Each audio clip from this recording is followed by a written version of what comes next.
Hello friends, मेरा नाम अंशुल है और आप मेरा यूट्यूब चैनल देख रहे हैं राधे कृष्ण। तो जो पहली बार चैनल पर आया सब्सक्राइब कर देना चैनल यार। मैं माल्टा से रिलेटेड वीडियो बनाता हूँ और अगर आपको अपना सीवी या कवर लेटर बनवाना है और ये लिस्ट ऑफ सर्विसेज आपको दिख रही है, अगर इनमें से कोई भी अवेल करें तो आप मुझे कांटेक्ट कर सकते हैं, कमेंट कर सकते हैं या फिर मुझे आप ईमेल भी कर सकते हैं, फेसबुक मैसेंजर के थ्रू मैसेज भी कर सकते हैं और मुझे आप इंस्टाग्राम पे भी फॉलो कर सकते हैं। पिछले 5 साल से मैं माल्टा में हूँ, जिनको नहीं पता। तो आज का जो टॉपिक है बहुत ही हॉट टॉपिक है अगेन, और काफ़ी चर्चा में इस टाइम ये टॉपिक। काफ़ी लोगों की कन्फ्यूजन है, तो उसको मैं क्लैरिफाई करने आया हूँ। सब बताऊँगा आपको मैं, जो मुझे लगता है मेरी ओपिनियन के हिसाब से। आप भी अपनी राय दीजिएगा कमेंट बॉक्स में। और हम स्टार्ट करते हैं। आपने थंबनेल देख ही लिया आज का कि क्या है। तो क्या एक्चुअल में अब TCN जो है, third country national, Indians, Pakistani, even UK, ये भी थर्ड कंट्री नेशनल्स में आता है, क्या उनके लिए जॉब ख़त्म हो गई है माल्टा में?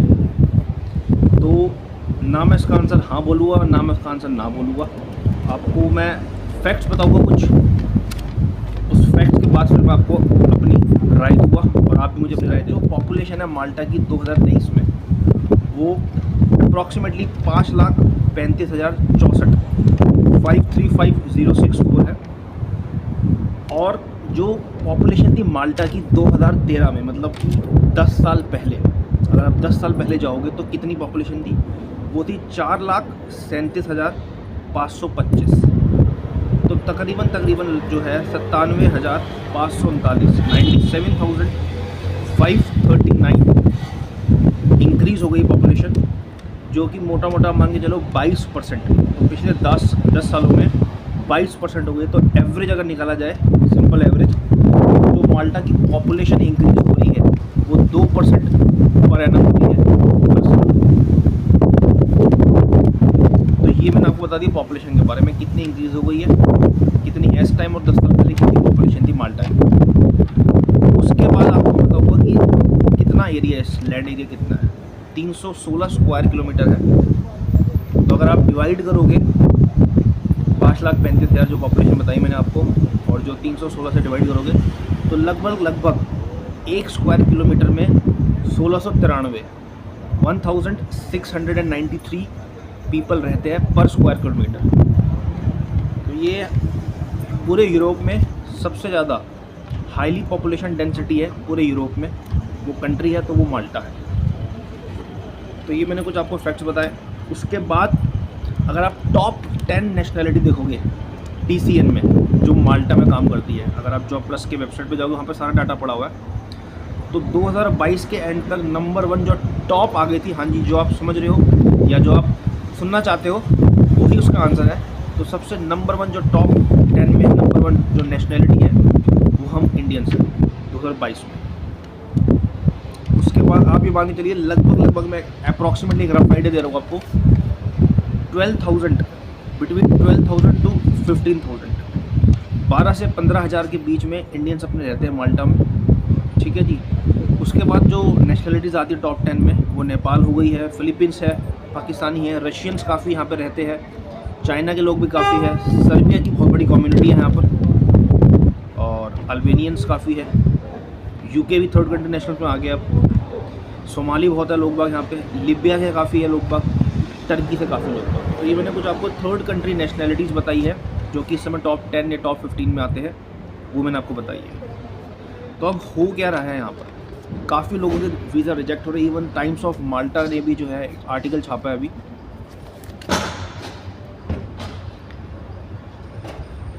तो टाइम्स ऑफ माल्टा ने आर्टिकल छापा है और उसमें बताया है कि काफ़ी प्रॉब्लम्स आ रही है। और पिछले मेरे ख्याल लास्ट मंथ में ही जिनके पास यूरोपियन लाइसेंस या ड्राइविंग लाइसेंस, या जिनके पास माल्टीज़ लाइसेंस नहीं है, तो उनकी जो रेजिडेंस परमिट है वो रिन्यू नहीं होगा।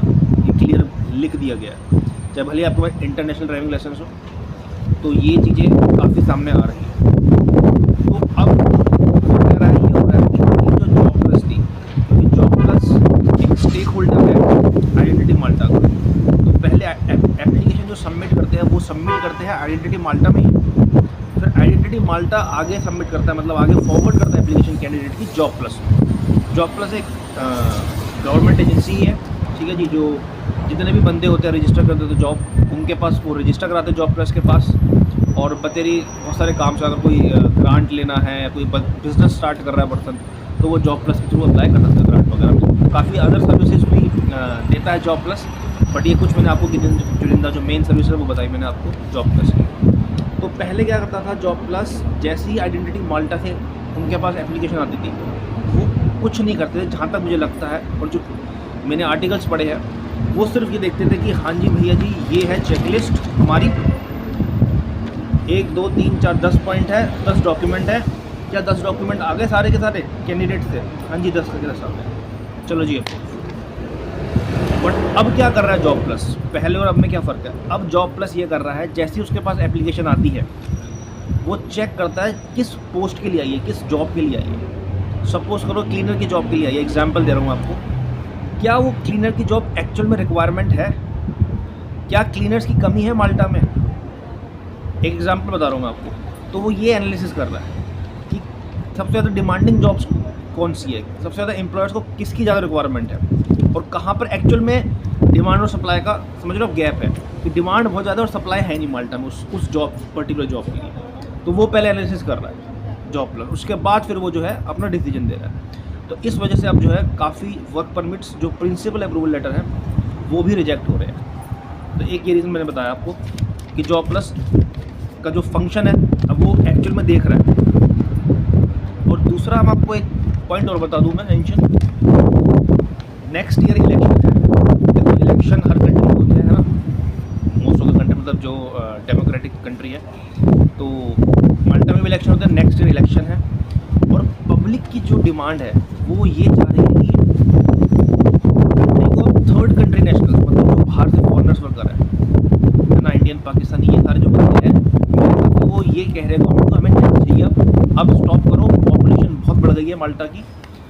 तो अब इलेक्शन के लिए देखो सब गवर्नमेंट करती है तो उन्हें ये करना पड़ रहा है, धीरे धीरे लॉ चेंज कर रहे हैं, स्ट्रिक्ट ला रहे हैं रूल्स वगैरह, और थर्ड कंट्री नेशनल्स के वीज़ा भी काफ़ी रिजेक्ट हो रहे हैं, आपने देखा होगा रिसेंटली। तो मुझे लगता है कि ये इलेक्शंस तक ही, जो मेरी ओपिनियन है, मैं गलत भी हो सकता हूँ, बट मुझे ये लगता है ना, जो ये हो रहा है ये सिर्फ इलेक्शंस तक ही होगा। जैसे ही इलेक्शन ख़त्म होगा है ना, रिजल्ट आएंगे तो चीज़ें धीरे धीरे चेंज होती चली जाएगी जैसे पहले थी।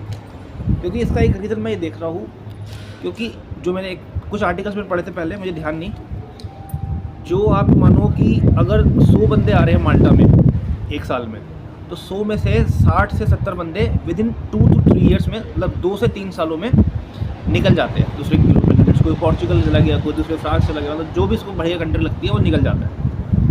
तो देखो जो आ रहे हैं वो जा भी रहे हैं, और ऐसा है नहीं है कि, और दूसरी एक रीज़न मैं बता दूँ आपको कि जो जितने भी एल्डरली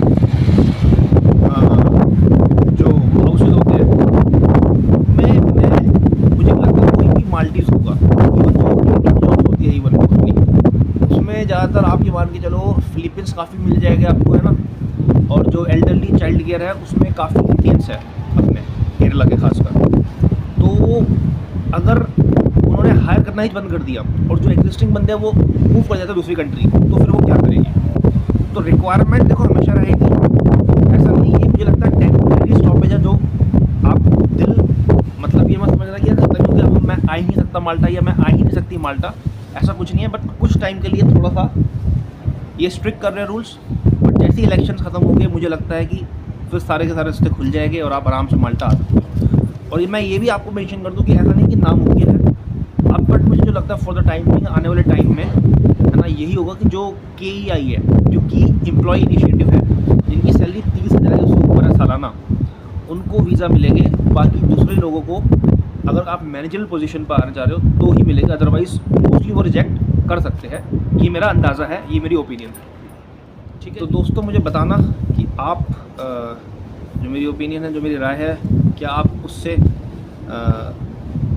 वाकिफ़ है, क्या आप उससे सहमत है, मुझे बताइएगा। अगर नहीं है तो प्लीज़ मुझे कमेंट कीजिएगा, और अगर वीडियो अच्छी लगी तो प्लीज़ यार लाइक कर देना, सब्सक्राइब कर देना चैनल अगर सब्सक्राइब नहीं किया, और वीडियो को शेयर ज़रूर करना, ठीक है जी।